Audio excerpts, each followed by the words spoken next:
வணக்கம் and welcome back to around the world of cricket. Around the world of cricket பண்ணி ரொம்ப நாள் ஆச்சு நம்ம சேனல்ல. அரௌண்ட் த வேர்ல்ட் ஆஃப் கிரிக்கெட்டுக்கு நிறைய கிரிக்கெட் விஷயங்கள் நடக்கணும். நைட்ஸ் வாட்சிங் இந்தியா இங்கிலாந்து சீரிஸ் பண்ணினோம். But nevertheless around the world of cricket is back.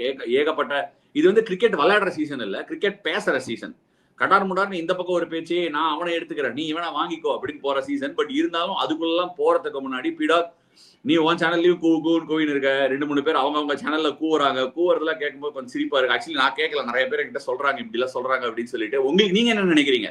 அவங்க தானே சொல்றாங்க, நீங்க அவங்களே கேளுங்க அப்படின்னு நான் சொல்லி விட்டு அனுப்பிச்சிடுறது. பட் எனிவே, வேற ஒரு பயங்கரமான T20 சீரிஸ் நடந்துட்டு இருக்கு. South Africa versus Australia. அந்த சீரிஸ் வந்து 2026 T20 வேர்ல்டு கப்புக்கு ஒரு எடுத்துக்காட்டா இருந்துட்டு வந்துட்டு இருக்கு. டிம் டேவிட் இதுக்கு முன்னாடி வெஸ்ட் இண்டீஸ்ல ஒரு குமுறினாரு. ஃபர்ஸ்ட் T20ல குமுறினாரு. RCB பேஸ் பிரைஸ்ல சும்மா அள்ளின்னு போன ஒரு பிளேயரு, ஒரு விஸ்வரூபம் எடுத்திருக்காரு பீடா. டிம் டேவிடோட இந்த பேட்டிங் கொஞ்சம் மேல வேற அனுப்புறாங்க. பேட்டிங் ஆர்டர்ல பார்க்கவே நல்லா இருக்கு. பவர் பிளேக்குள்ள வராரு. என்ன நினைக்கிற, டிம் டேவிட் வேற மாதிரி ஆடிட்டு இருக்கான். RCBக்கு ஒரு செம்ம ஸ்டீல். ஆஸ்திரேலியா ஒரு பயங்கர கண்டெண்டரா வருவாங்களோ? ஒரு ஆலமரம் மாதிரி நிக்கிறாரு. எப்படி நிக்கிறாரு பிச்சுலன்னா, ஒரு ஆலமரம் மாதிரி நிக்கிறாரு. இப்போ இந்த இதுல வந்து சென் கிட்ஸ்ல ரீசெண்டா ஒரு சீரீஸ் நடந்தது. வெஸ்ட் இண்டீஸ் ஆஸ்திரேலியா 215 டார்கெட், 80க்கு 4, 9 ஓவர்ல 80க்கு 4. ஓகே, ஒரு 135 ரன் அடிக்கணும். 11 ஓவர்ல 135 ரன் அடிக்கணும். 4 டவுன். என்ன 7 ஓவர்ல அடிச்சாங்க 135. அவ்வளவுதான், பெரிய விஷயம் எல்லாம் எதுவும் கிடையாது. 4 ஓவர் ஸ்பேர்ல அடிச்சாங்க. அதுவும் அடிச்சதெல்லாம் எப்படின்னா, அந்த காலத்து சுசீலம்மா பாடுற மாதிரி, சிட்டுக்குருவி முத்தம் கொடுத்து சேர்ந்திட கண்டேனே. ஏன் எத்தனை தரையா பால் சேர்றது? அப்ப போர்த் எம்பையர் என்ன பண்றான், ஒரு லெவலுக்கு அப்புறம் டக் அவுட் பக்கத்துல நின்ட்டான். நீ என்ன பாலுக்கு பால் என்ன கூப்பிடுவ, எனக்கு என்ன எக்ஸசைஸா என்ன, நான் அங்கேருந்து வரத்துக்கு சொல்லிட்டு இங்கே நிக்கிறேன். 14 ஓவர் ஆனதுக்கு அப்புறம் பாத்தீங்கன்னா பாக்ஸ்ல பால் இல்ல. ஏன்னா ஒரு 7 பால தொலைச்சிட்டாரு. அதுவும் 6 எல்லாம் எப்படின்னா உங்கூட்டடி கிடையாது. அது ஆஷா ஜோக்ஸ் அப்பாட்ட என்ன பண்ணிருக்காருன்னு தெரியல. பவர் ஹிட்டிங் அந்த டவுன் ஸ்விங் வருது பாருங்க, கனெக்ட் பண்ண உடனே நீங்க இந்த டிவில கால் பண்ணிடலாம். சொல்லக்கூடாது. நான் 2-3 டீம் கிட்ட எல்லாம் 2-3 பேர் கிட்ட பேசியிருக்கேன். அதாவது முடிவு எடுக்கக்கூடிய இடத்துல இருக்கிறவங்க, டே டிம் டேவிட் எடுக்கலாமேடா, பயங்கரமா ஆடானு போன ஆக்ஷன் முன்னாடியே பேசினேன். அப்ப வந்து இல்ல அவன் கேம் பயங்கரமா விழுந்துருச்சு அப்படின்னாங்க. ஆழ மர்மர் இருக்கான். நான் இப்பவும் சொல்றேன், ஃபியூச்சர் ஆஃப் T20 கிரிக்கெட் 6 அடிக்கு மேல இருக்கிற பேட்ஸ்மேன், லாங் லீவர்ஸ் இருக்கிறவங்க, ஸ்ட்ராங்கா இருக்கிறவங்க are going to rule the roost. White லைன்ல ஒரு மாற்றம் வரலன்னா they're going to rule the roost. அடுத்த ஆக்ஷன்ல 100% கேமரூன் கிரீன் வித்து போறான் விலைக்கு, ஏராளமான விலைக்கு. அண்ட் மிச்சல் ஓவன் மேலேயும் நிறைய பேர் ஸ்கேனரை போட்டிருக்காங்க. மிச்சல் ஓவன் எனக்கு தெரிஞ்சு வெயிட் பண்ணி பார்க்கணும். அவசரப்பட்டு யாராவது ஹெவி கேம்பிள் எடுத்தாங்கன்னா ஐ திங்க் பேக் ஃபயர் ஆகிறதுக்கான நிறைய சான்ஸ் இருக்கு. ஏன்னா இன்னும் still very very new into the scene. IPL மாதிரி ஒரு டோர்னமெண்ட்டுக்குள்ள அந்த மாதிரி வந்து ஒரு இம்பாக்ட் கிரியேட் பண்ண முடியுமா? இல்ல ஓப்பனிங் ரிக்கி பாண்டிங் இறக்கி விட்ட மாதிரி கிங்ஸுக்கு இறக்கி விட்டா அந்த மாதிரி யூஸ் பண்றதுன்னா பண்ணலாம். பட் நெவர்தெலஸ் ஓவன் மேல நான் இன்னும் கொஞ்சம் வெயிட் பண்ணி பார்ப்பேன். But Cameron Green looks in great form. Tim David looks in outstanding form. Tim டேவிடை எடுத்தவங்களுக்கு ஒரு பெரிய சலாம். அவங்களுக்கு ஒரு நல்ல ஒரு நற்செய்தியும் ஃபியூச்சரும் காத்து இருக்குன்னு தான் நான் சொல்லணும். கேமரூன் கிரீன் எடுக்க போறவங்களுக்கு என்ன ஆகுதுன்னு தெரியல. பட் பென் ஸ்டோக்ஸ் அவர் வந்து ஒரு நல்ல ஒரு ரெசர்ஜன்ஸ் காமிச்சிருக்காரு, ஃபிட்டா வந்திருக்காரு. அவரை யாராவது நேக்கா எடுத்துலாமான்னு யோசிக்கிறவங்களுக்கு ஒரு திருப்பி ஒரு இன்ஃபர்மேஷன், பென் ஸ்டோக்ஸ் இந்த ஆக்ஷனுக்குள்ள வர முடியாது. ஏன்னா அவர் புல் அவுட் பண்ணிட்டாரு. மெகா ஆக்ஷன்லாம் இல்ல அப்படின்னு சொன்னதுனால இந்த மினி ஆக்ஷன்ல வந்து அந்த மாதிரி எதுவும் ரூட் எடுக்க முடியாது. டான் வெட்டரி, அவரு டிராவிஸ் ஹெட், பேட் கமின்ஸ்க்குலாம் SRHக்கு எப்படி கிரிக்கெட் விளையாடுவாங்களோ அதே மாதிரி கிரிக்கெட்டை ஆஸ்திரேலியாவுக்கு திருப்பி போய் ரெப்ளிகேட் பண்றாங்க. ஸோ T20 வேர்ல்டு கப்புக்கு இந்தியாவை பயங்கரமா சேலஞ்ச் பண்ணக்கூடிய 2 டீம் சவுத் ஆப்பிரிக்கா மற்றும் ஆஸ்திரேலியா. சவுத் ஆப்பிரிக்கால இருந்து யாரை பத்தி பேச போறோம்னு நம்ம CSK ஃபேன்ஸ் எல்லாருக்கும் தெரிஞ்சிருந்தாலும், இன்னொரு பிளேயரை பத்தி RR ஃபேன்ஸோட நற்செய்திக்காக வெல் டன் RR அப்படின்னு சொல்லி குவினா மஃபாக்கா பத்தி பேசலான் இருக்கேன். Kwena Maphaka outstanding start to T20 career with South Africa. 7 wicket எடுத்திருக்காரு. செகண்ட் மேட்ச் கொஞ்சம் டிராவல் பண்ணாரு. பட் நெவர்தெலஸ் அவர்கிட்ட என்ன சரக்கு இருக்குன்னு காமிச்சாரு. பட் பீடா இந்த பிளேயரை பத்தி பேசலாம். ஒரு கார்னரை டர்ன் பண்ணிட்டாரு. அந்த பிளேயரை பத்தி ஒரு வீடியோ பண்ணிருக்கோம். அந்த வீடியோவை பார்த்துட்டு அதுக்கப்புறம் பேசலாம். Extremely powerful, supremely talented Devon Brevis has turned a corner. Ever since he donned the yellow in the IPL for CSK, his tide seems to have turned. Last night against Australia, he made a 56-ball 125. Some of those shots were just breathtaking. Miss hits clearing the field comfortably, showing why he is a beast in this format. Is he the next AB or the first DB? எப்படி பீடா, first DBயா next ABயா? சொல்லு. சீக்கிரம் publish பண்ணுங்க video. அந்த காலத்துல south Africa ஆடின ஒருத்தர் சண்டை கொழாயடி சண்டை போட்டாரு ட்விட்டர்ல என்கிட்ட. அவரெல்லாம் ஆடவே முடியாது, 3 வருஷம் வந்து ரெட் பால் கிரிக்கெட்ல ஆடிட்டு அதுக்கப்புறம் சவுத் ஆப்பிரிக்கா காணணும்னு கொழாயடி சண்டை போட்டாரு ஒருத்தர். அதாவது ஒரு சில டேலண்ட் எல்லாம் யார் பாத்தீங்கன்னா அவரு? அது எல்லாருக்கும் ரொம்ப ஒரு பிடிச்ச ஒரு ஆளு தான். யார் அவரு? கொழாயடி இங்க ஏதோ இப்ப இங்க ஏதோ நிறைய வேலை பேர் செய்யறாரா? நிறைய ஐபிஎல் பேர் வேலை செய்யறாரா? அட ஒரு ஃபேமஸ் சவுத் ஆப்பிரிக்கன் கிரிக்கெட்டருங்க, பயங்கரமா ஒரு 3 வருஷம் முன்னாடி ஆ, டொமஸ்டிக் டோர்னமெண்ட் நடந்திருந்தது. ஓகே, ஆ, அந்த டொமஸ்டிக் ம். டோர்னமெண்ட்ல ஒரு 150 வச்சு உரிச்சாரு டிவால்டு பிரேவிஸ். அப்பெல்லாம் ஞாபகம் இருக்கு. டிவால்டு பிரேவிஸ் யாருன்னு நிறைய பேருக்கு தெரியாது. He scored that 150 plus against a team called Knights playing for Titans. அப்போ ஒரு ட்வீட் போட்டேன், டிவால்டு பிரேவிஸ் உடனடியா ஒயிட் பால் கிரிக்கெட்ல கன்சிடர் பண்ணணும் அப்படின்றதுக்கு ஒரு குழாயடி சண்டை போட்டாரு. Cricket is not that easy mate, he has to play red ball to prove there are many cricketers like this who have failed அப்படின்னு கொழையடி சண்டை போட்டாரு. அது யாருன்னு வியூவர்ஸ் அவங்களே சொல்லிடுவாங்க. டிவால் பிரேவிஸ்லாம் பாத்தீங்கன்னா இன்னொருத்தர் இருக்காரு லுஹாண்ட்ரி பிரிட்டோரியஸ், அவரையும் பாருங்க. அவருக்கும் பயம் அப்படியே Quinton de Kock xerox copy கால நவுத்த மாட்டாரு, நொறுக்கி போடுவார் அவரு. இப்ப நீங்க கிரீனை பத்தி சொன்னீங்க, கிரீன் வந்து என்ன எனக்கு ரொம்ப பிடிச்சிருக்குன்னா மெஷர்டா ஆடுறாரு, சிச்சுவேஷன் தகுந்த மாதிரி. டேவிட் எல்லாம் ஒரே கியர் தான், அடிதான், பேச்சே கிடையாது, வீசுதான், சீவலப்பேரி பாண்டி தான். கிரீன் வந்து ஒரு 350 அடிச்சாரு பாருங்க அந்த சீரீஸ்ல. என்ன பியூட்டிஃபுல்லா ஆடினாருன்னா கிளாசிக்கல் மிச்சேல் ஓவன் என்னை பொறுத்த வரைக்கும் இந்த 2 பேரோட நான் சேர்க்க மாட்டேன். But is God talent, he can bowl as well, அதுல எந்த சந்தேகமும் கிடையாது. வேணாமாப்பாக்காக நான் ரொம்ப நாளா சொல்லிட்டு இருக்கேன், he can bowl. பாருங்க உங்களை ஒரே ஒரு கேள்வி கேட்கிறேன், he is tall, he can bowl 145 plus, he can bring the ball back to the right handers, he has got the back of the hand slower delivery, he has got the knuckle ball, he has got the off cutter slower bouncer. என்ன பொறுத்த வரைக்கும் he will do well, but அடி வாங்கி கத்துப்பாரு. இப்பயே star app இப்ப IPL அடுத்த சீசன்ல 19 wicket எடுப்பாரா தெரியாது, ஆனா he will definitely be a mainstay in IPL come 2 years or 3 years time. CSK's next season is looking prime and proper நீ நினைப்பியா? உன்னோட தாட் என்ன? டெவால் பிரேவிஸ் ஃபார்ம் உங்களோட ஃபார்ச்சுனேட்டான நம்பர் இருக்கா? ஆஷா ரொம்ப சிம்பிள். உங்களுக்கு வந்து AYUSH Mhatre at that young age அடுத்த வருஷம் ஆரஞ்சு கேப் வாங்குவார்னு சொல்ல, has proved himself he belongs to that level. ஒத்துக்கிறீங்களா இல்லையா? இல்ல நான் என்ன கேக்குறேன், பிரேவிஸோட இந்த பர்டிகுலர் ஃபார்ம் இந்த டர்ன் ஆஃப் டைடு அவங்களோட ஃபார்ச்சுனை மாத்துதா? மத்ததெல்லாம் விட்டுரு நீ, அதுக்கப்புறம் ஒரு இதுவா போவோம். இல்ல இதுவா பிரேவிஸ் விட்டுடுங்க, ஃபர்ஸ்ட் பேரை நீங்க எழுதணும் பிரேவிஸ. இப்ப நான் என்ன சொல்ல வரேன்னா இந்த கோர் டீமை நான் சொல்ல வரேன். 2 foreigner they are going to write their name, that is Noor Ahmad and Dewald Brevis. அதுக்கப்புறம் உங்களுக்கு Ruturaj Gaikwad will be back. பாவம் ருத்ராஜ் கேக்வாட் போன வருஷம் மிஸ் ஆயிட்டாரு, ருத்ராஜ் கேக்வாட் வருவாரு. AYUSH Mhatre, Urvil Patel also looks if not a finished product, good enough to play. அதுக்கப்புறம் இவர் இருக்காரு, தளபதி இருக்காரு, ரவீந்திர ஜடேஜா இருக்காரு, அன்ஷுல் கம்போஜா நான் ரேட் பண்ணுவேன் அன்ஷுல் கம்போஜா. மத்தவங்க every one has got an opinion. அப்படியே கம்ப்ளீட்டா ரீவாம் பண்ணிட்டு எடுத்துட்டு வருவாங்க. இப்பவே சொல்றேன், கப்பு ஜெயிப்பாங்களா தெரியாது. CSK will ease through to playoffs.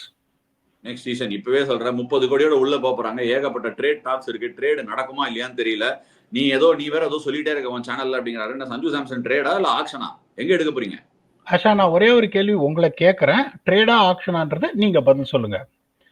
Sanju Samson மாதிரி ஒரு பிளேயர், அவருக்கு நிகரான பிளேயரை நீங்க அவர் ஆக்ஷன்ல போட்டுட்டு குவாலிட்டி இல்லை, ஏன்னா அந்த லெவலுக்கு எந்த பிளேயரையும் ரிலீஸ் பண்ண போறது இல்லை ஆக்ஷன்ல. ஸோ சஞ்சு சாம்சன் அன்பார்ச்சுனேட்டா என்ன ரிலீஸ் பண்ணிடுங்கன்னு அவர் சொல்லியிருக்காரு. உள்ளுக்குள்ள என்ன ஆச்சுன்னு நமக்கு தெரியாது. அப்படிங்கும் போது அவங்க என்ன பண்ணணும், புத்திசாலித்தனமா ட்ரேடை யூஸ் பண்ணி, even though they are not going to get a player the class of Sanju Samson, அந்த ஹோலை எப்படி ஃபில் பண்றாங்கன்ற பாக்குற மாதிரி ட்ரேடை முடிக்கணும்.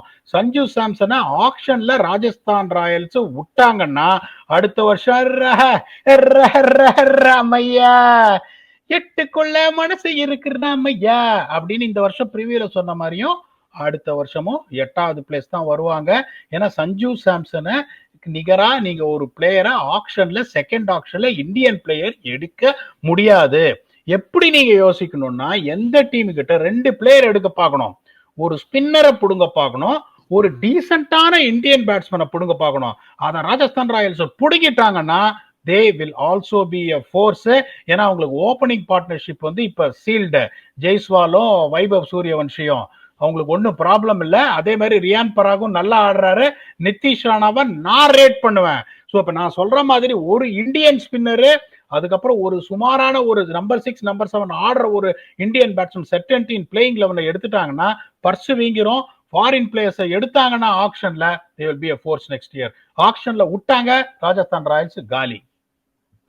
சரி, ஓகே. ராஜஸ்தான் ராயல்ஸ் பத்தி நம்ம பேசும்போது, அதாவது ஃபர்ஸ்ட் நம்ம சிஎஸ்கே ஃபேன்ஸ்க்குலாம் அந்த ஒரு எக்ஸைட்மெண்ட் இருக்கு. ஆப்வியஸ்லி ஒரு பிளேயர் கிடைச்சிருவான், நல்ல பிளேயர் கிடைச்சிருவான். வெரி வெரி வெரி என்ன சொல்றது, ஒரு passionate fans, very affectionate fans. ஏன் டீம் தான் மாறுதட்ட ஒரு ஃபேன்ஸ். அதாவது ஒரு 2-3 பிரான்ச்சைஸிக்கு அந்த மாதிரி ஃபேன்ஸ் இருக்காங்க. அவங்களுக்கு வந்து என்ன ஒரு எக்ஸைட்மெண்ட்னா, சஞ்சு சாம்சன் நம்ம கிடைச்சிருவாரு, இந்த ட்ரேட்லயே கிடைச்சிருவாரு அப்படின்னு ஆசைப்படுறவங்கலாம் நான் ரூல்ஸை கொஞ்சம் நான் வந்து ஃபர்ஸ்ட் சொல்லணும்னு ஆசைப்படுறேன். அதாவது எப்படின்னா, சஞ்சு சாம்சன் இப்ப சிஎஸ்கே வாங்கணும்னு ஆசைப்பட்டாங்கன்னா 18 கோடிக்கான பிளேயரை அவன்கிட்ட கொடுக்கணும். உங்ககிட்ட இருக்கிற 18 crores பிளேயரை அவன்கிட்ட கொடுக்கணும். 18 crores பிளேயரை நான் ஆப்ஷன்ல விட்டுடுறேன், எம்டி பண்ணிக்கிறேன் நீ சொல்ல முடியாது. அது செட் ஆகாது. ஏன்னா when you take a player, இப்போ உதாரணத்துக்கு எக்ஸிஸ்டிங் டீம்ல பர்ஸ் கிடையாது சிஎஸ்கே கிட்ட, சஞ்சு சாம்சனை வாங்கிட்டாங்க அப்படின்னா அவங்க -18 crores இருப்பாங்க. ஆக்ஷன் தேதிக்கு போறதுக்கு முன்னாடியே இந்த -18 crores செட் ஆஃப் பண்ணணும். நீ ஆக்ஷனுக்குள்ள 18 crores ஒர்த் பிளேயரை தள்ளி விட்டுட்டு 18 crores காலி ஆயிடுதுன்னு சொல்ல முடியாது. அது அலௌடு கிடையாது. இந்த 18 crores பிளேயரை நீ ராஜஸ்தான் ராயல்ஸுக்கே திருப்பி 18 crores ஒர்த் பிளேயர் கொடுக்கலாம். இல்லாட்டி இந்த 18 crores ஒர்த் பிளேயரை நீ வேற ஏதாவது பிரான்ச்சைசிக்கு கொடுக்கலாம். இது உன்னோட சாய்ஸ். இதுதான் வந்து கேமரூன் கிரீனோட மும்பை இந்தியன்ஸுக்காக நடந்த விஷயம். இப்ப என்ன அடுத்த இதுல விஷயம்னா, ராஜஸ்தான் ராயல்ஸ் சஞ்சு ஏதோ கேஷ் டீல், ஒன்லி கேஷ் டீல்னு ஏதோ இதெல்லாம் பார்க்கும்போது என்னடா ஒன்லி கேஷ் டீல், நீ 8 கோடிக்கு, அதாவது எப்படின்னா நீ 8 கோடிக்கு பிளேயரை ராஜஸ்தான் ராயல்ஸ் கொடுக்குற, 9 கோடி கொடுக்குறேன்னா மீதி 9 கோடியை பைசாவா கொடுத்துட்டேன்னா அப்படிலாம் கிடையாது. அந்த மாதிரிலாம் வராது. இது வந்து நம்ம மளிகை கடையில இருந்து சாமான் வாங்குற தோரம்பருப்பு அதெல்லாம் கிடையாது. நான் இங்க நான் நாளைக்கு வாங்கிக்கிறேன்னு கணக்கில் எழுதிக்கோ, அந்த மாதிரிலாம் வேலைக்கு ஆகுது. 18 கோடிக்கு நீ சஞ்சு சாம்சனை வாங்கிட்டேன்னா 9 கோடிக்கு ராஜஸ்தான் ராயல்ஸ்க்கு பிளேயரை கொடுத்துட்டேன்னா இன்னொரு 9 கோடிக்கு நீ வேற எங்கேயாவது பிளேயரை தள்ளி விடணும். அப்படிதான் மும்பை இந்தியன்ஸ் கேமரூன் கிரீனா ஆர்சிபிக்கு கொடுத்தாங்க ஒரு few years back. if you remember, Hardik Pandya deal நடந்த போது they had to set off before going into the auction. Desperate Cameron கிரீனை கொடுத்தாங்க. Cameron Green of course fine player, yet again go to come into the auction. உனக்கு வந்து நீ release பண்ண பர்ஸ்ல இருந்து உனக்கு கேமரூன் கிரீன் தான் வேணுமா இல்ல சஞ்சு சாம்சனா வேணுமாங்கிறது வந்து சிஎஸ்கே மேனேஜ்மெண்ட் தான் டிசைட் பண்ணணும். இதுல இன்னொரு விஷயம் என்னன்னா, ராஜஸ்தான் ராயல்ஸுக்கு ஏன் சிஎஸ்கே கிட்ட அந்த ட்ரேட் ஒர்க் ஆகாது அப்படின்னா, நீ சொல்ற அதே கான்செப்ட் தான்.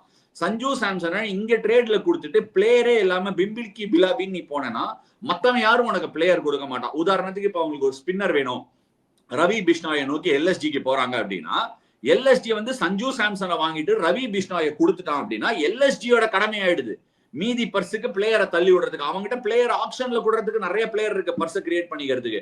சோ இன் ஆல் ட்ரேட் டீல்ல ஏன் சிஎஸ்கே ட்ரேட் கொடுக்க மாட்டாங்க அப்படின்னா, they don't believe in trading players. அது ஒரு கமாடிட்டி. அது நிறைய வாட்டி அவங்க சொல்லியிருக்காங்க. அவங்க டூபேவை கொடுக்க போறது இல்லை, ஜடேஜாவை கொடுக்க போறது, it's not going to happen. So in all likelihood இந்த ட்ரேடு சஞ்சு சாம்சன் சிஎஸ்கே பக்கம் வரதுக்கான வாய்ப்புகள் ரொம்ப குறைவுன்னு நான் நினைக்கிறேன். அந்த மாதிரி நடக்காதுங்கிறது என்னோட தாட். ஏன்னா ராஜஸ்தானுக்கு அதுல இருந்து பெரிய கெயின் கிடையாது. அன்லெஸ் அண்ட் அன்டில் வேற ஏதாவது வந்து இதை தவிர வேற ஏதாவது நமக்கு கிரிக்கெட் புரியறது தவிர வேற ஏதாவது விஷயம் இருந்தா தான் அது நடக்கிறதுக்கு சான்ஸ் இருக்கு. So all in all Sanju trade பண்றதுக்கான வாய்ப்பு இருக்கு. ஆக்ஷனுக்குள்ள வரதுக்கு ரொம்ப வாய்ப்புகள் குறைவு. ஏன்னா கொடுத்தாங்கன்னா ராஜஸ்தான் ராயல்ஸ் மட்டுமே தான் நஷ்டமாவாங்க. இதுல உன்னோட தாட் என்ன, நான் சொல்றது அப்படின்னு நினைக்கிறேன். ஆஷா கரெக்ட் ஆஷா. இப்ப நான் வந்து ஒரு சில ஆப்ஷன்ஸ் எல்லாம் சொல்றேன். இப்ப நான் என்ன பண்ணுவேன், இப்ப அவங்களுக்கு வந்து இந்தியன் ஸ்பின்னர் இல்லைன்றதுனால 2 ஃபாரின் ஸ்லாட்டை வேஸ்ட் பண்ணிட்டு இருக்காங்க. ஓவர்சீஸ் ஸ்பின்னருக்கு வேஸ்ட்னு சொல்ல மாட்டேன், both are very good. Wanindu Hasaranga is proven customer, Theekshana is a proven customer. ஆனா நான் உங்களை கேட்கிறேன், இந்தியன் பிரீமியர் லீக்ல எத்தனை time you have seen some teams using 2 overseas spinners unless otherwise one of the spinners. நான் எப்பவுமே சொல்லியிருக்கேன், நீ வந்து 2 லாக்னு சொன்ன சிஎஸ்கேக்கு. ஒன்னு வந்து நூர் அகமது, இன்னொரு பிரேவிஸ். பத்திரானாவும் லாக் தான், அவங்க நம்பி ட்ரஸ்ட் பண்ணி வச்சிருக்காங்க. உன்னோட ஆப்வியஸ்லி வந்து நீ அதுல நிறைய கருத்துக்கள் போன தடவை கொடுத்துருந்ததான் டீவியேஷன் வந்து நிறைய தடவை ஃபேன்ஸ் கூட அப்செட் ஆனாங்க நீ சொல்லிட்டு அப்படின்னு சொல்லிட்டு. நான் இது என்னோட பிலீஃப். நீ ஓவர்சீஸ் ஸ்பின்னர் ரூட் போற அப்படின்னா உங்ககிட்ட மினிமம் 2-3 ஆல்ரவுண்டர் இருக்கணும். இப்ப ஃபார் எக்ஸாம்பிள் மும்பை இந்தியன்ஸ் வந்து மிச்சல் சாண்ட்னருக்கு ஓவர்சீஸ் ஸ்பின்னர் ரூட் போறான். Mitchell Santner can also bat. அவன் நம்பர் 8ல உனக்கு பேட்டிங் கொடுப்பான். ஆனா அவன்கிட்ட என்ன இருக்கு, Will Jacks can bowl, he has got Hardik Pandya who can bowl. இந்த மாதிரி இருந்தா நீ போலாம். நீ ஓவர்சீஸ் ஸ்பின்னர்ல லாக் ஆனேனா உன்னோட காம்பினேஷன் பெரியனெல்லாம் அடி வாங்கும். ஏன் அடி வாங்கும் அப்படின்னா, உன்னோட ஆல்ரவுண்டர்ஸ் லேக் ஆகும். உன்னோட ஆல்ரவுண்டர்ஸ். ஏன்னா ஃபாரின்ல இருந்தா ஆல்ரவுண்டர் ஸ்பில் பண்றா. ஹார்திக் பாண்டியாக்கு நிக்கிற ஆல்ரவுண்டர் இல்ல இந்தியால. சோ ஹார்திக் பாண்டியாக்கு நிகரான ஆல்ரவுண்டர் இருந்தா நீ ஃபாரின் ஸ்பின்னருக்கு போலாம். இப்ப ரஷீத் கான் பேசுறோம், அவன் ஃபாரின் ஸ்பின்னர் தான் யாராவது பேசுவாங்க. அந்த முட்டு கொடுக்கும்போது என்னன்னா Rashid Khan can bat at number 8, depth கொடுக்குறான். ரஷீத் கான் அந்த டெப்த் கொடுக்கக்கூடிய வாய்ப்புனால ரஷீத் கான் ஏன் குஜராத் டைட்டன்ஸ்ல ஒர்க் ஆச்சு நான் இப்போ சொல்றேன். குஜராத் டைட்டன்ஸ் ஃபைனல் போய் அடிச்ச வருஷம் ஹார்திக் பாண்டியா அங்க இருந்தான். And still Rashid Khan work. SRHக்கு நல்லா பண்ணும்போது கூட they had players like Ben Cutting. அந்த மாதிரி ஒரு காம்பினேஷன் பவுலர் கொடுக்கக்கூடிய எபிலிட்டி இருக்கும்போது it works. And Rashid Khan anyways separate variety. பாவம் லாஸ்ட் இயர் கொஞ்சம் கஷ்டப்பட்டாரு. அவர் he himself gives batting. அந்த மாதிரி இருக்கும்போது ஸ்பின்னரை பார்ப்பாங்களே ஒழிய ஐபிஎலோட ஹிஸ்டரி எடுத்து பார்க்கும்போது ஓவர்சீஸ் ஸ்பின்னர் வெறும்னா லாக்கு பொதுவா ஒர்க் ஆகாது. கேமுக்கு ஏத்த மாதிரி யூஸ் பண்ணுவாங்க. எனக்கு என்னவோ தோணுது again and again CSK heavy பர்ஸை ரிலீஸ் பண்ணி உள்ள போனாங்கன்னா the odds of somebody like Cameron Green coming in is pretty high. ஏன்னா அதை சர்ச் பண்ணி போவாங்க. பட் கேமரூன் கிரீன் கடப்பாரா தெரியாது அப்படின்னு நான் சொல்லுவேன். ஏன் சொல்லுவேன்னா எல்எஸ்ஜி ஹெவி பர்ஸோட வருவான், இன்னும் 2-3 பிரான்ச்சைசி வருவாங்க. சோ ஒரு வெங்கடேஷ் ஐயரோ இல்ல கேமரூன் கிரீனோ கிடைக்கிறதுக்கான சான்ஸ் இருக்குன்னு நான் நினைக்கிறேன். நீ என்ன நினைக்கிறேன்? இன்னொரு பிளேயருக்கும் சிஎஸ்கே போவாங்கன்றது என்னோட தாழ்மையான கருத்து. Pen Duckett. அவங்க என்ன பண்ண போறாங்கன்னா they are going to release both Rachin Ravindra and டேவான் Conway. But நான் எப்படி யோசிப்பேன்னா ரச்சின் ரவீந்திராவை நான் ரிலீஸ் பண்ண மாட்டேன். 1.6 crores தான் ரச்சின் ரவீந்திராவை எடுத்திருக்காங்க போது it is always good to have someone. 1.6 இல்லடா 4.6 டா. கான்வே தான் ஆஷா 4.6. ரச்சின் ரவீந்திரா கான்வே 6, இவன் 4.6, ரெண்டு பேரும் சேர்ந்து 10 crores. 4.6 நான் விட்டுருவேன் நானு, அதுல சந்தேகம் கிடையாது. பட் ஒரு பிளேயர் நான் கண்டிப்பா வச்சுப்பேன், அது நாதன் எல்லிஸ். 2 கோடிக்கு நாதன் எல்லிஸ் எடுத்தாங்க, அது ஷூரா தெரியும் எனக்கு. Nathan Ellis is definitely best bench guy to have as a backup. இதுல எந்த சந்தேகம் கிடையாது. இப்ப அவங்க போட்டுட்டு இருக்கான் bowling கூட. கிரீனுக்கு கண்டிப்பா போவாங்க. பட் சஞ்சு சாம்சன் ஒருவேளை ஆக்ஷனுக்கு வரமாட்டாரு. இப்ப நான் எனக்கு தெரிஞ்ச ஒரு ட்ரேட் இதெல்லாம் நான் சொல்றேன், அது உங்களுக்கு ஒத்து போதான்னு பாருங்க. ட்ரேட் இதெல்லாம் இருக்கட்டும், நான் உனக்கு சொல்றேன் அங்கேயே இருக்கவும் சான்ஸ் இருக்கு, ஹெவி சான்ஸ். அது நமக்கு தெரியாது, அது இருந்தா நல்லது. இப்ப நான் அந்த சைட்ல இருக்கணும்னு பார்த்தேன்னா நான் என்ன பண்ணுவேன், இப்ப வந்துட்டு வனிந்து ஹசரங்கா கேன் பேட் அப்படின்னு எல்லாரும் சொல்லுவாங்க, அதை நானும் சொல்லுவேன். ஏன்னா எங்களோட ஒரு ஸ்ரீலங்கா பிரீமியர் லீக் பீலவ் கேண்டின்னு ஒரு டீம், அந்த டீம்ல இருந்த போது 2023 நம்பர் 3 இறக்கணும் வனிந்து ஹசரங்காவை. And he performed like anything. இங்க வந்து ஒரு 3 ரன் கூட அடிக்கல வேர்ல்ட் டோர்னமெண்ட்ல வனிந்து ஹசரங்கா அன்பார்ச்சுனேட்லி. அதனால whatever you say is not contributed with the bat, is not bad with the ball. அதையும் சொல்றேன், is not bad with the ball. Theekshana was not bad with the ball. ஆனா நீங்க சொன்ன மாதிரி அந்த டிஸ்ரப்ட் ஆயிடுச்சு அவங்களோட காம்பினேஷன். அங்கதான் அவங்க அடி வாங்கினாங்க போது நான் எப்படி யோசிப்பேன், ஒரு எல்ஐசிக்கு ஒரு கொக்கி போடுவேன், ஒரு ஆயுஷ் பதோனி ரவி பிஷ்னாய் 2 பேரும் கொடுக்குறியா, நான் சஞ்சு சாம்சன் கொடுக்குறேன்னு. எனக்கு என்ன ஆகும் அப்ப, ஒரு லெக் ஸ்பின்னரு அதே மாதிரி Ayush Badoni is not a bad player at all. ஏன்னா இவங்களுக்கு ஆல்ரெடி 4 இந்தியன் டேலண்ட் இருக்காங்க. சதீஷ் வைபவ் சூரியவம்சி, யசஸ்வி ஜஸ்வால். நான் கொஞ்சம் லெஃப்ட் ஃபீல்ட்ல போறேன். ரவி பிஷ்னாய் அண்ட் அப்துல் சமாத கேட்றேன். ஏன்னா ஃபினிஷிங் தானே அவங்களுக்கு இஷ்யூ. ஓகேன்றேன் நானு. இல்லையா அந்த அடுத்த கொக்கி அந்த பக்கம் போடுவேன், டெல்லி. விப்ராஜ் நிகம், அசுதோஷ் சர்மா 2 பேரையும் கொடுக்குறியா, சஞ்சு சாம்சன் கொடுக்குறேன்னு. என்னோட தியரி என்னன்னா, எனக்கு 4 ஓவர் போடக்கூடிய கெப்பாசிட்டி இருக்கிற ஒரு இந்தியன் ஸ்பின்னர், எஸ்டாப்ளிஷ்டு ஸ்பின்னர். இப்போ விப்ராஜ் நிகம் எஸ்டாப்ளிஷ்ட் இல்லைனாலும் but he commands himself in the playing 11. So நான் என்ன பண்ணுவேன், அடுத்த கொக்கியை போட பார்ப்பேன். அவன் யோசிப்பான், என்னடா அது எனக்கு கேஎல் ராகுல், ட்ரைஸ்டன் ஸ்டப்ஸ், இவ்வளோ பவர் எனக்கு batting, Faf du Plessis Sanju சாம்சனை எடுத்துட்டேன்னா என் பேட்டிங் பயங்கர ஸ்ட்ராங் ஆடும். ஏன்னா bowling already best bowling attack நான் வச்சிருக்கேன், எடுத்துக்கோப்போ அப்படின்னு அவன் கொடுக்கறதுக்கான சான்ஸ் நிறைய இருக்கு. ஏன்னா அவங்களுக்கு ஏற்கனவே பாத்தீங்கன்னா குல்தீப் அக்ஷர் பட்டேல் 2 ஸ்பின்னர் இருக்காங்க. they can forego Vipraj Nigam if you agree with what I am saying. if someone like Sanju Samson is அந்த டாப் ஆர்டர் நீங்க கிராக்கே பண்ண முடியாது சஞ்சு போயிட்டாருன்னா. எல்எச்சி நீங்க யோசிச்சு பாருங்க, ரவி இப்போ திக்வேஷ் சிங் வந்து பிரில்லியண்டா போடுறாரு. ரவி பிஷ்னாயே போன வருஷமே அவங்க பெருசா யூஸ் பண்ண, டிராப் எல்லாம் பண்ணிட்டாங்க. அதுக்கப்புறம் யோசிக்கிறேன், இப்போ பதோனியே கேக்குறாங்க, ஓகே பரவாயில்ல, இல்ல சமாதியே கேக்குறாங்கன்னா நான் எப்படி யோசிப்பேன், Rishabh Pant, Nicholas Pooran, Aiden Markram, Mitch Marsh, Sanju Samson. இல்ல நீ வந்து உனக்கு ஒரு அட்வான்டேஜ் இருக்கு. அவனோட பிரச்சனை என்னன்னா எல்எஸ்ஜிக்கு 4 ஃபாரின் பேட்டர் ஆடுறது தான். அவன் சஞ்சுவை எடுத்தான்னா ஒரு ஃபாரின் பேட்டரை வெளியே தள்ளிட்டு அவன் ஒரு ஃபாரின் ஃபாஸ்ட் பவுலர் ஆடிட்டு போயிட்டே இருக்கலாம். அவனுக்கு அது காம்பினேஷனை மாத்தி விட்டுரும். சோ அங்கேயும் சரி டெல்லிலயும் சரி நல்ல ஆட்ஸ் இருக்கு. SRHக்கும் கஷ்டம். எந்த டீம் எல்லாம் போன ஆக்ஷனுக்குள்ள 50 கோடி அண்ட் லெஸ்ஸரோட போனாங்களோ, எந்த டீம்லாம் கம்மி பைசாவோ போனாங்களோ, அவங்களுக்கு சஞ்சு சாம்சன் எடுக்கிறது ட்ரேட்ல ரொம்ப கஷ்டமா இருக்குங்கிறத நான் நினைக்கிறேன். சொல்லு. இல்ல ஆஷா, நான் இந்த கேள்விக்கு நீங்க இன்னும் பதில் சொல்ல. சஞ்சு சாம்சன் ஆக்ஷனுக்கு போனார்னா ராயல்ஸோட கதை இப்பயே நான் எழுதி ராயல்ஸோட கதையை பத்தி நான் பாதர் பண்ண மாட்டேன் மச்சி. ஏன்னா ராஜஸ்தான் ராயல்ஸை பொறுத்த வரைக்கும் நீ இப்படி சொல்ற, அவங்க எப்படி யோசிக்கலாம்னா யோசிக்கிறது இல்ல. அவங்க நல்ல சைடு இருக்கு, அவங்களுக்கும் பேட்டிங் இருக்கு. போன வருஷம் 5 கேம் க்ளோஸ் கேம் தோத்துருக்காங்க. 5 கேம் லாஸ்ட் பால்ல தோத்துருக்காங்க கேம். நீ உனக்கும் கிரிக்கெட் நல்லா தெரியும், எனக்கும் கிரிக்கெட் ஓரளவுக்கு விளையாடி இருக்கேன், எனக்கும் தெரியும்னு நினைக்கிறேன். அந்த 5 கேமுமே உன்னோட நேரம் சரியா இருந்து சூரியன் வேற இடத்துல உதிச்சுதுன்னு வச்சுக்கோ, ஸ்லைட்டா உதிக்கிற சைட்ல இருந்து கொஞ்சம் லைட்டா ஒதுங்கி உதிச்சுதுன்னா அந்த 5 கேம் நீ ஜெயிக்க போற 10 பாயிண்ட். நான் ஒத்துக்கிறேன். நீ அவன் to be honest with you, என்னடா மண்டல கை வச்சு உட்காந்துருக்க, என்னடா தேல் கொட்டி செத்து போனாலும் சாவுதான், ட்ரக்கு உங்களுக்கு ரோட்ல அடிச்சு செத்து போனாலும் சாவுதாங்க. நீ சும்மா என்டர்டைன்மெண்ட்டுக்காக பேசுற, உனக்கும் தெரியும். இதே நீ நான் உனக்கு சொல்றேன், இதே நீ கயானா வாரியர்ஸ்ல கோச்சா இருக்க, 5 கேம் லாஸ்ட் பால்ல தோத்துட்ட. ஓனர் கிட்ட போய் என்ன சொல்லுவேன்? தேல் கொட்டினாலும் சாவுதான், இப்படி கொட்டினாலும் சாவுதான் சொல்லுவியா? சொல்ல மாட்டேன். போய் என்ன சொல்லுவேன்? ஐயா நல்ல கிரிக்கெட் விளையாடணும்யா, உண்மையா சொல்லு, நெஞ்சில கையை வச்சு சொல்லு, நல்ல கிரிக்கெட் விளையாடணும், கொஞ்சம் லக்கு நம்ம சைடு இல்லைன்னு சொல்லுவியா இல்லையா?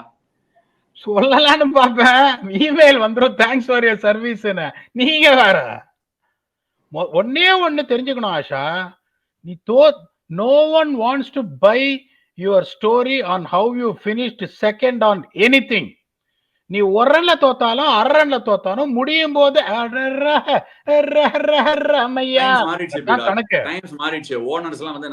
நிறைய எக்கச்சக்கமா புரிஞ்சுக்கிறாங்க முன்னாடியோட. நான் என்ன சொல்ல வரேன்னா, I am not saying Rajasthan played bad cricket. இன்னொன்னு நீங்க சொல்ற கணக்குக்கு நான் இன்னும் கிளியரா சொல்றேன். கடைசி ஓவர்ல 9 ரன் அடிக்கணும். 2 frontline batsmen playing, they couldn't cross the line both the games. நான் ஃபைனலா என்ன சொல்றேன்னா, டேபிள் ஸ்டாண்டிங்ஸ் பாத்தீங்கன்னா number 8, that is not going to change. நீங்க மல்லு கட்டலாம், 5 மேட்ச் க்ளோஸ் அப் போயிடுச்சு சார், அதனாலதான் போயிடுச்சு.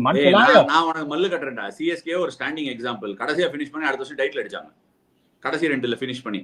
சோ நீ சொல்ற இது என்ன பொறுத்து I don't agree. நம்ம ஆடியன்ஸே கேட்றோம். அதாவது சீசன் பேடா போறதுக்கு சிஎஸ்கே முடிச்சிடுறேன். நீ உன்னோட பாயிண்ட் சப்மிட் பண்ற, என் பாயிண்ட் நான் சப்மிட் பண்றேன். நான் என்ன சொல்றேன்னா, நீ சொல்றது ஓகே, அது உன்னோட கருத்து. இது என்னோட கருத்து என்னன்னா, ஒரு பிரான்சைசி ஒரு சீசன் நல்லா பண்ணாம பின்னாடி பினிஷ் பண்றதுக்கு ஒரு minute minute R minute 2 minutes போதும். அடுத்த வருஷமே அந்த ஃபார்ம் பெட்டர் ஆச்சுன்னா தே கேன் வின்னுங்கிறது தான் என்னோட கருத்து. அண்ட் ராஜஸ்தான் ராயல்ஸ் டீம்ல ரொம்ப ஒன்னும் அவங்க ஸ்கில்லுக்கு ஒன்னும் குறைவு இல்லை. நாளைக்கு சஞ்சு இல்லைன்னா அவங்களுக்கு அடியா பெரிய அடி, நான் ஒத்துக்கிறேன். ஆனா அவங்க டீம் ஸ்டில் நல்லா தான் இருக்கு. அவன் போலிங்க கரெக்ட் பண்ணானா அந்த பைசா வச்சு அவன் டீம் செட் பண்ணிடும். எந்த டீமுமே பாடாவதி டீம் இல்ல ஆஷா ஐபிஎல்ல. இப்ப நான் உங்களுக்கு கேக்குறேன், இப்ப சிஎஸ்கே பினிஷ் நம்பர் 10, எவனாவது ஒருத்தன் அந்த டீமை பார்த்துட்டு அதை பாடாவதி டீம்னு சொன்னா அவனுக்கு கிரிக்கெட் தெரியாதுன்னு நான் சொல்லுவேன். CSK unfortunately didn't play well, unfortunately things didn't go their way.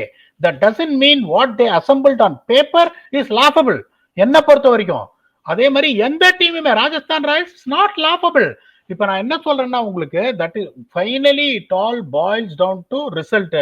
CSK ஒரு வருஷம் பிளே ஆஃபுக்கு வரலன்னா அடுத்த வருஷம் எப்படி பண்ணிருக்காங்கன்னு உங்களுக்கு தெரியும்ல. CSK is not a team will go down out of the playoffs for 2, 3, 4 consecutive years.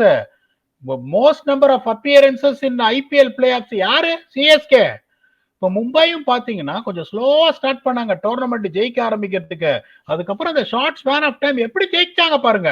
Bottom line அதுதான் இம்பார்ட்டன்டே ஒழிய, finally it is all about prestige issue for each and every team to be where they want to B.